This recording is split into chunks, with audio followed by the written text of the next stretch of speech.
George Wolfe was a titan of industry, a man whose name thundered in the halls of power, and wealth could change the face of cities. He lived in an environment of polished mahogany and restrained elegance, in a life where any desire could be satisfied with a snap of his fingers.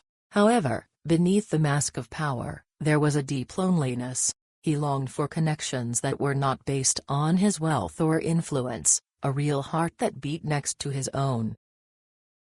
George was lucky enough to find her among the noisy chaos of Petrovsky Market.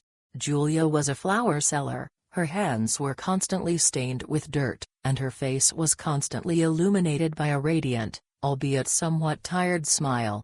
She was a sparrow fluttering among pigeons, and her simple beauty was in stark contrast to the luxury that surrounded him. He was shocked.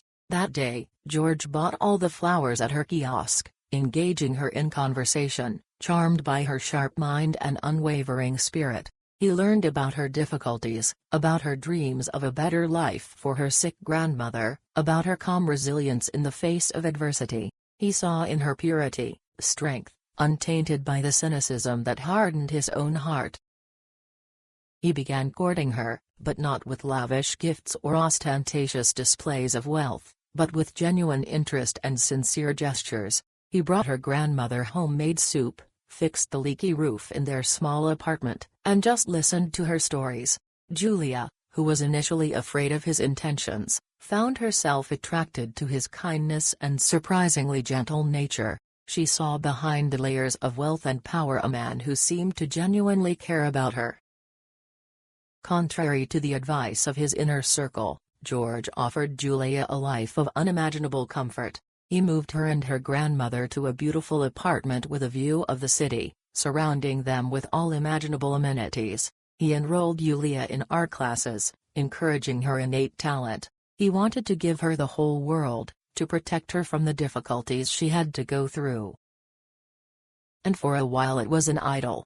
Julia was thriving.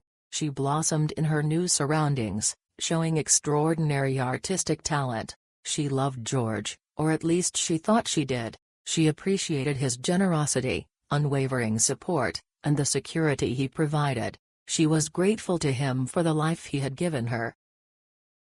But the gilded cage, no matter how beautiful it was, began to seem restrictive to her. The attention he gave her, once a source of comfort, began to be perceived as a form of control. She missed the independence she once had, the opportunity to get her own way, and the sense of accomplishment that came with it. She felt like a porcelain doll that was admired but never truly understood. Then she met Leslie. He was an aspiring musician. He played the accordion in the park. His music was filled with wild passion, which found a response in Julia's restless soul. He saw her not as a kept woman, but as an artist, a soul striving for self-expression.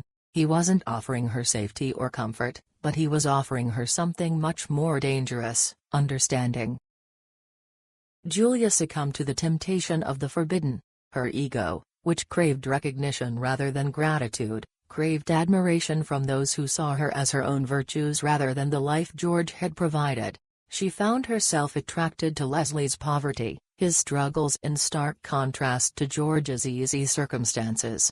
It was a rebellion, a desperate attempt to regain a sense of independence.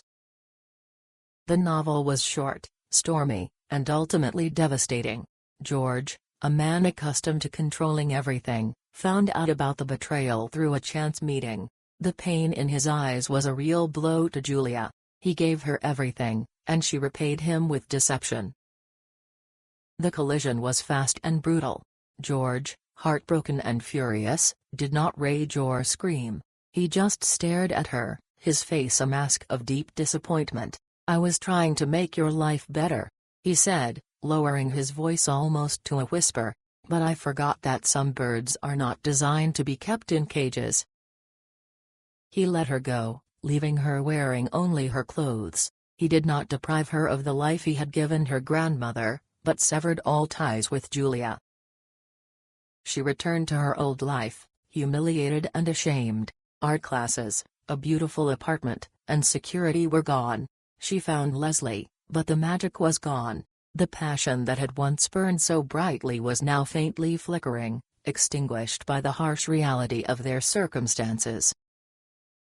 She chose freedom over comfort, passion over security, but in the end she lost both. She broke George's heart and broke her own. A sparrow flew out of a gilded cage, only to discover that the open sky could be just as unforgiving.